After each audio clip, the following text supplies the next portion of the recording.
It's the Locked On Flyers podcast for Thursday, May 1st, your daily dose of Flyers news, analysis, and high quality content that's looking at next year's salary cap.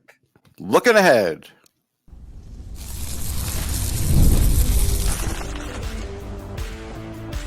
You're Locked On Flyers, your daily podcast on the Philadelphia Flyers.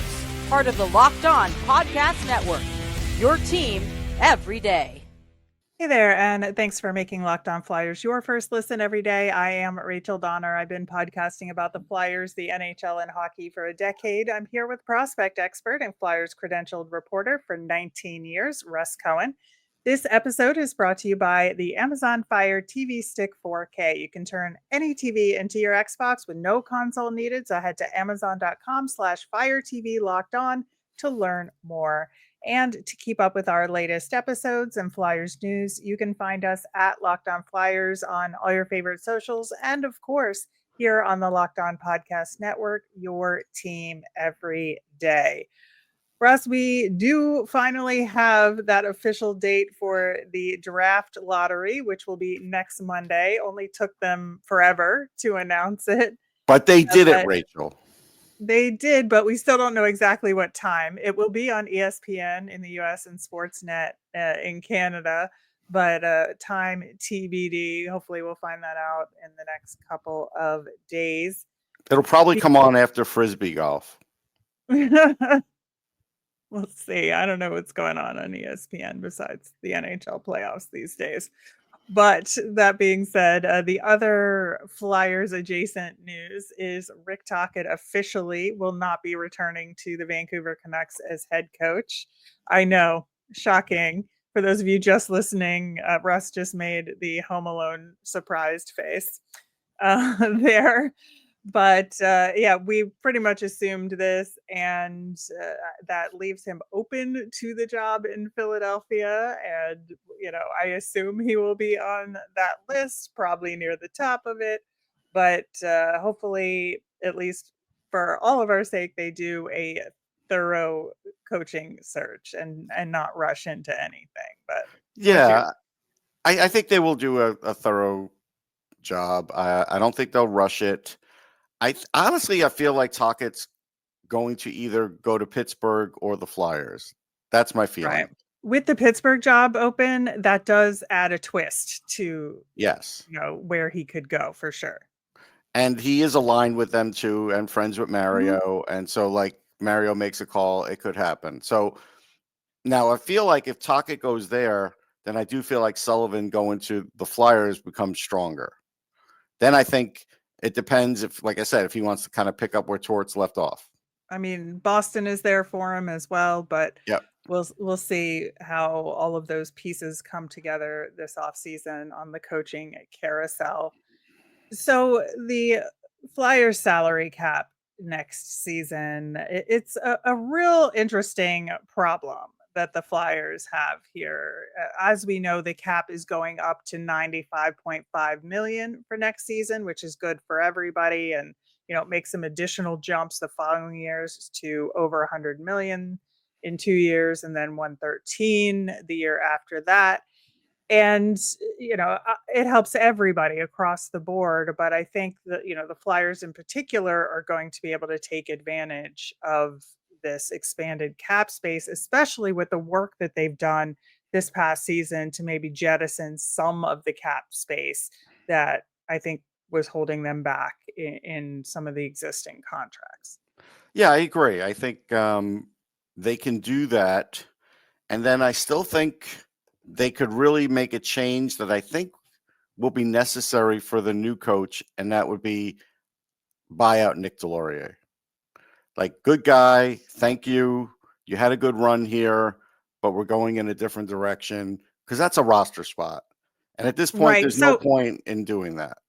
Right. So that goes into the first question, I guess you would ask, is who existing on the Flyers are they going to keep going into next season, right? And I think that's kind of the baseline where you start. Nick Delorier is absolutely part of that conversation here. And the buyout cost would not be that high because he only has a $1.75 million contract. So I think that is something very useful they could do to open up a roster spot. And why they potentially need to open up a roster spot here is the other question related to who's going to be back next year. So we have 3 RFAs in the forward side of things with Tyson Foerster, Noah Cates, and Jakob Pelletier. And I think that obviously Foerster and Cates are going to be back. It's just a matter Right. of what the final cost and term is going to be for their next contracts. Jakob Pelletier, I would think so because he's a cheap depth forward that they could sign. And I think he was kind of on the upswing toward the end of the season. It seems to me that they're going to want to have him back, right? Yeah. I mean, if nothing else, you could roll the dice and put him on a 1 year. If you feel like there's something that you really do like, then give him 2 years. Yeah, so we'll get into amounts, but Mhm. for now, just the who's going to be back. And then the other interesting twist here on the defenseman side of things is that Adam Jennings signed an extension that was a two-way contract in the first year and a one-way deal in the second. So the one-way deal kicks in. So we kind of have to count him on the Flyers roster for now. They could trade him, they could figure something out with his contract, but for now, he has to count as one of those defenseman spots on that roster.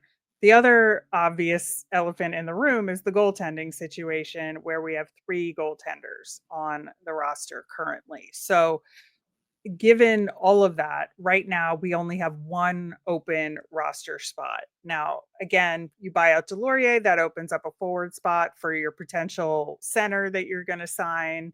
And, depending on what happens with Jennings, maybe there's room to sign a defenseman. But as of now, there's technically only 1 open roster spot. They've got 22 guys there and they have 42 contracts total. So there's 8 open contracts, 1 open roster spot on the Flyers. Yeah. And again, I do want to point out the absurdity of the Fedotov contract because now that Yeah.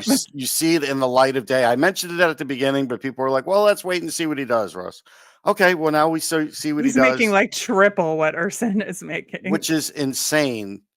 It's hard to justify. It is. I mean, it really is. Good job to his agent. I mean, that's really what it is. Yes. Yes. The Flyers certainly have these challenges. The other small note, but not small in dollars, is that both Travis Konechny and Garnet Hathaway had signed extensions, so their salaries were going up for next year's cap hit. And Konechny's is going up to 8.75. And he'll be, as of now, the highest paid player on the team, which checks out. Yeah, So, that's fine. That works. yeah, I have no problem with the extension that they signed. It's just, it does affect the cap. And so, with everything added up right now, we have a little over 24 million in dollars to sign those 3 RFAs plus fill that 1 roster spot. And maybe we're going to have to subtract a little from that if they do indeed buy out Nick Delorier. But that's kind of where we're at.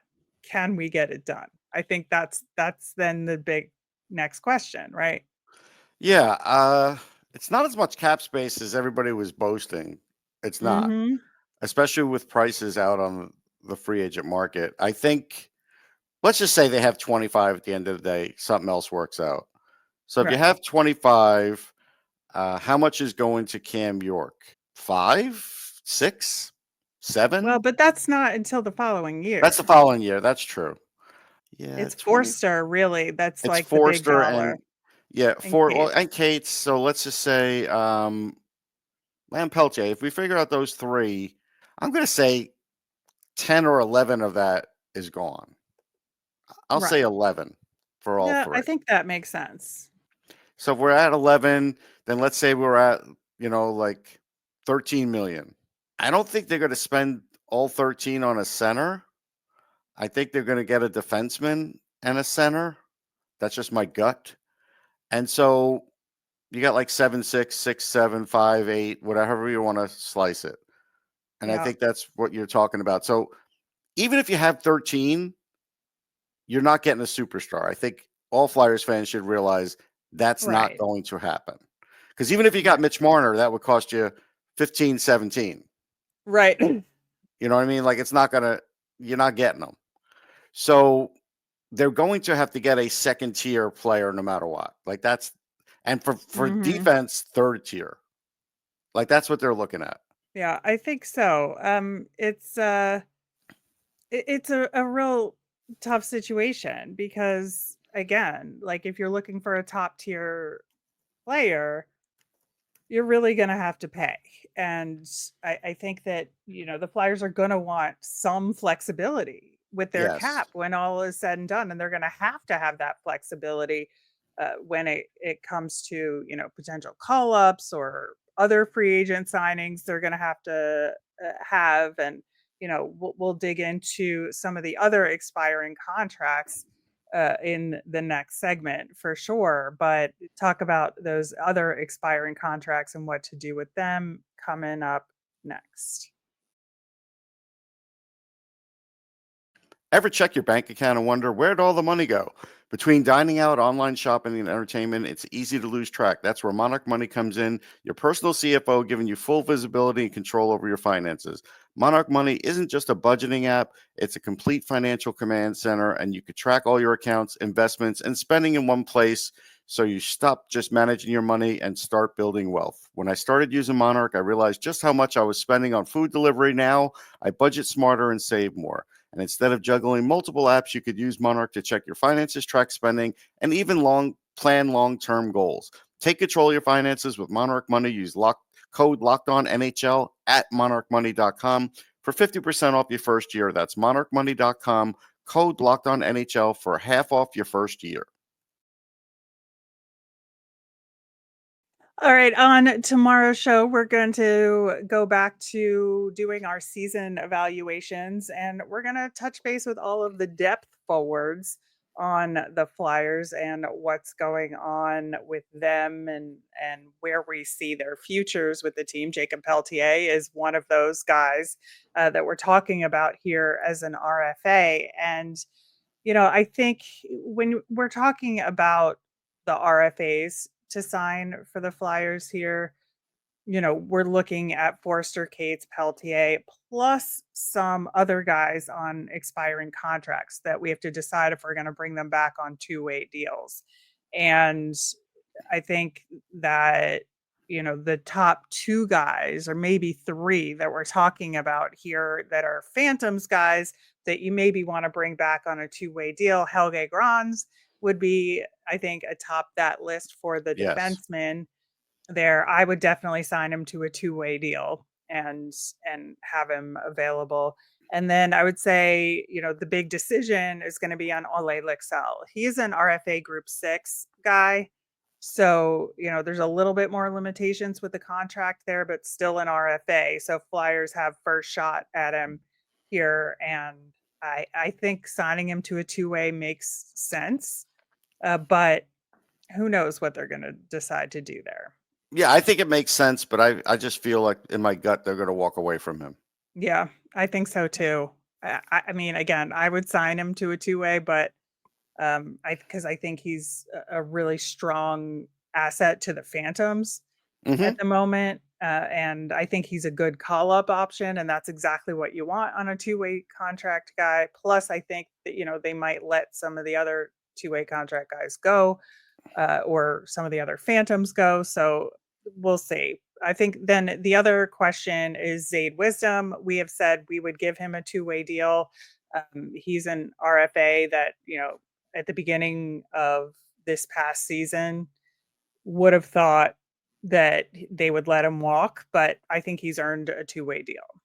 I'd give him a 3-year deal, just like Ozzie Wiesblatt just got. Milwaukee gave him a 3-year deal. I would give Zaid Wisdom a 3-year deal so I know he's staying. Because there's a chance he can develop into an NHLer, and if not, he's a heck of an AHLer. Yep, I think so. And then they just have to decide what to do with Oscar Eklund, who I would let walk. Me I don't too. think he's contributed significantly enough to keep him around. I wouldn't even know Elliot, him if I passed him on the street. right. And then Elliot Denoye is the other big question. I think maybe you give him a two-way, but I don't know. I don't know that that's worth it at this point either. Well, you might have to if they If they draft his draft brother, Caleb. then you have to give him at least a 1-year two-way. Yeah, I think that's reasonable. I think that's reasonable. And It just then makes sense. I do have to ask the question before we move on. Do we take yeah, Danny at his word that there will not be any offer sheets? I think so. I Okay. really do. I think that given where the Flyers are going and the draft, I don't think they want to give up those draft assets um, in return. I really don't. And I don't think the Flyers are ready. I think if 2 years from now they're one big piece away from making a serious Stanley Cup run and they need that player, that's the time you do it. When you can Okay. give up those draft picks. So then you have to wonder, are they going to try and risk trading assets? So let's just give an example. Are they going to trade Cam York a first and a third for McTavish? But then you have to negotiate with McTavish. Like you're still going to have to pay him. You're not going to have to pay him like an offer sheet, but the only way he's probably staying is if you give him a long-term deal. Are you going to do anything like that? That's so far out of my radar because Okay. that's down the road. I'm just thinking about what are we doing this off season to get the I know, Flyers but we have in cap the money to best spend, and I'm position. just thinking how they're spending it. Okay. Yeah, I just that's I think a decision to be made later. I think there's big questions to ask about Cam York and whether we want to keep him moving forward. I think he's a potential trade piece, sure. But I think that as far as what we know now about the cap and who we have to manage, who's an existing player, that's kind of where you have to start off with and then start making those decisions. Okay. But at any rate, the other expiring contract is Makaniemi. Uh, Obviously, he didn't really play, so I I don't mean, if know I that have 3 goalies already, and yeah, like I don't think I could sign them. right, right. And I do think they're going to let the remaining UFAs go unless they sign them to AHL deals like Louis Right. Belpedio and Rhett Right. Gardner. And the only other guy on that list who's a UFA is Rodrigo Abels, that I would definitely sign him Yes. to a two-way. No question. I would sign him tomorrow if I could. Yep. So that's kind of the landscape of where we're at. Everybody else that we have under contract is either on their ELC or has a two-way deal. I think we assume Grabenkin, Carson Dorwart, Devin Kaplan, like all those guys are going to Yes. be on the Phantoms roster, but they're on ELCs, and and then we'll see what happens with Denver Barkey and Oliver Bonk. But all their contracts, we're considering them Phantoms for the Correct. purposes of this exercise here. So I think the other big question, we've talked about the goaltending situation just from a who plays in net situation. We did that earlier this week, but from a contract perspective, I mean, we may end up buying out Kolosov, right? Right. And that's what I was kind of alluding to. Like, I think that's the way to go here. Cause like, again, I just don't see a path here. Yeah, I really do. And it's the whole thing is unfortunate, but he's got one more year left on this deal, which is an ELC. So I don't know that they can buy it out, but there has to be a way around this I mean, even for if you have them. to loan him and you just pay Yeah, him, fine. yeah, yeah. Just get him off the roster and kind of move on because I feel like that's where we're at. But even then, you're Unless still hemmed in because we don't know that Fedotov is going to accept going to the AHL. And at 3 million, 30.2, nobody's trading for him. Nobody, no. no, that's untradeable.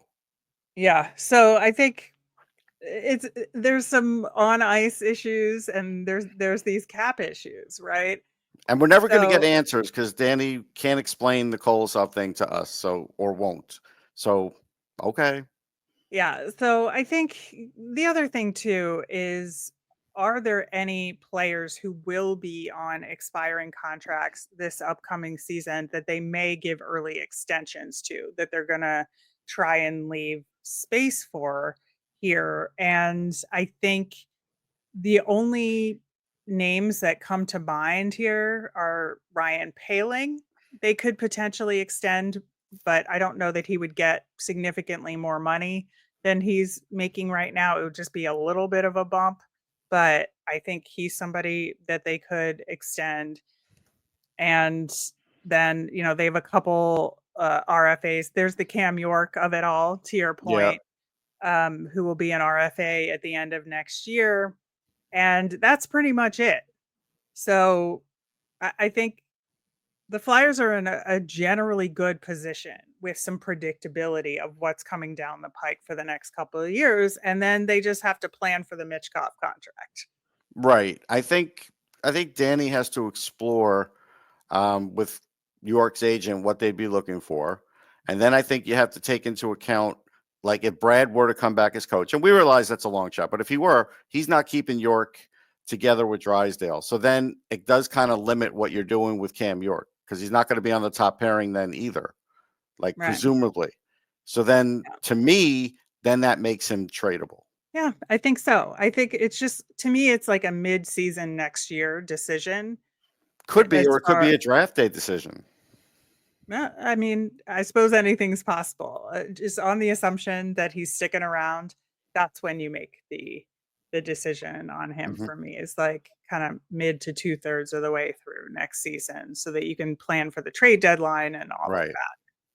So I think that's where all of that lies. But yeah, very interesting math coming up for Danny Briere and the squad there. And I think,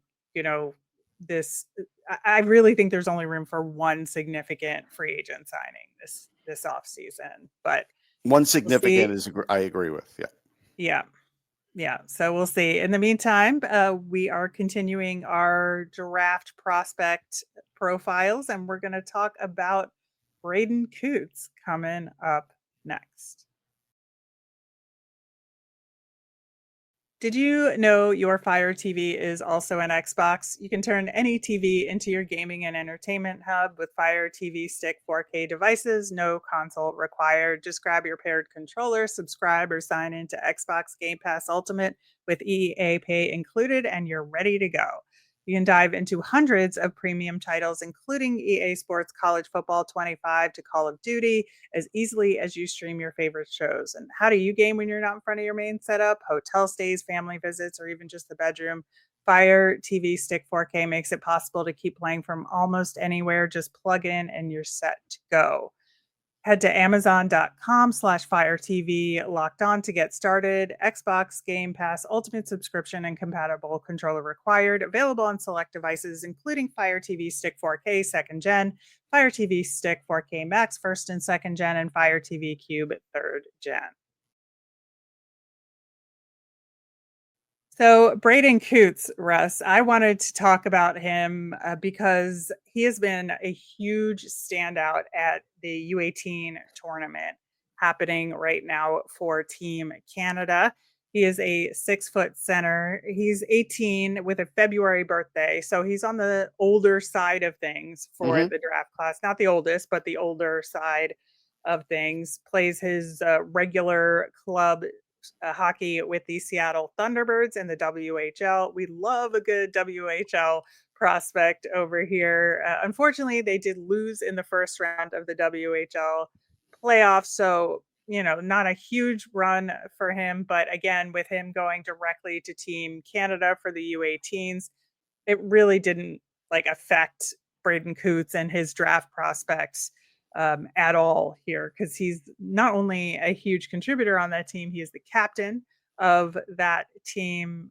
The quarterfinals for Team Canada were yesterday. We don't know the results of that game yet versus Team Czechia, but he had a 2-goal, 1-assist game in their last prelim game against Norway. So, asterisk because Norway, but also still you got to score the goals. No, I know, but the pace was slow in that game. Like, I was watching it. Yeah.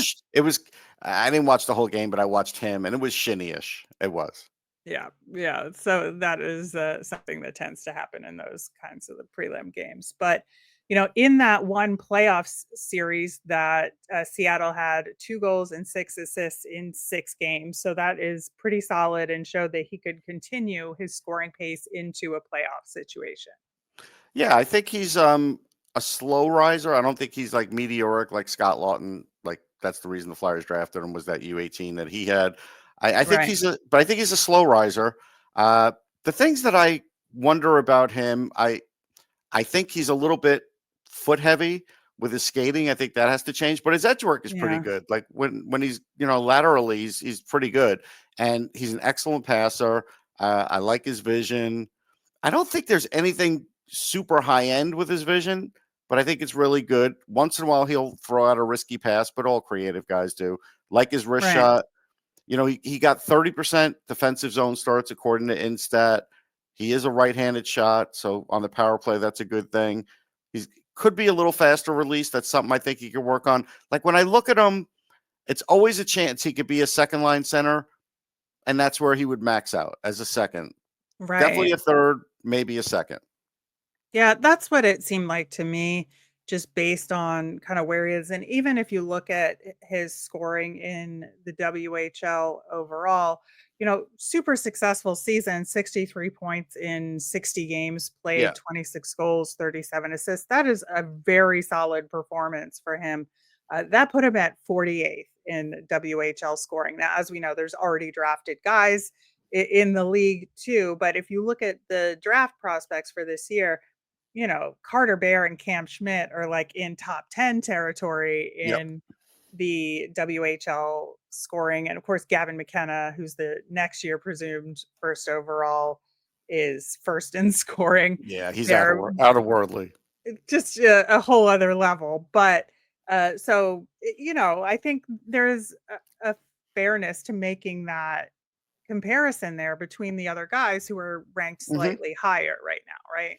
Yeah, and he's 51% on faceoffs. He's 52% winning puck battles. So I see this guy as an NHLer, and I like him. I think again, this draft has quite a few centers. It's just they don't have top line centers. They don't have much of that, but they have a lot of centers, and so that's something where you get a guy like this, it definitely makes your organization stronger. Yeah, I think so. Now, you have him at 18 right now. The highest he's currently ranked is about 16, the lowest 38, which I think is way too low. That'll change. The median seems about right to me at 23, 24 here, which does actually, depending on what happens with the Dallas Avalanche series, maybe give the Flyers an opportunity to be in the right kind of spot to pick him. Now, I do think it will depend on who they pick with the first pick that they get, in terms of, will they strictly go first, best available with their second pick? Are they going to hold on to that second pick? There's a lot of variables here, but with two picks in that general vicinity, you'd have to think they'd keep at least one. And would they potentially pick two centers, let's say? And that's where maybe they wouldn't pick Coots in this situation. But, if they pick Martone with the earlier pick, maybe they do. Right. I don't think there's any shame in picking two centers, because centers could always play elsewhere. Just look at Zach Benson. He was playing on the wing most of the year with the Sure. Sabres, right? And he got drafted as a center. So I don't think there's a worry that much with that. The worry for the Flyers would be if they are looking for him with the second pick and Coots just continues to rise in the U18s through these playoffs, then he's probably a top 15 pick. Yeah, and I think, for me, Coots is a guy you consider if he's available. I don't think you move for him No. necessarily, but if he's available at your lower first round pick, then you absolutely, put him near the top of your list to consider. Yeah, and for some reason, 3-4 picks before the Flyers, there's a run on defensemen, and all the the remaining good ones get used up. That's a scenario where maybe that could happen. Yep. Yeah, I think so. And so I think that he has a lot of potential here. He does. And I think that he's a guy that will also be given, even though he'll be a first round pick, will be given the grace of a longer development path. Yes. And I think he'll need it, but it'll be worth it in the end. Yeah, I think so too, because there's all the tools there. I talked about what could be refined, and if he does refine it, he could be a nice player. Yeah. So I think, I'm certainly happy to add him to our spreadsheet of guys that we've covered. The list grows ever longer. There's a link to that in the show notes. So if you missed any of our profiles or you want to know who we've talked about already, the list is right there for you.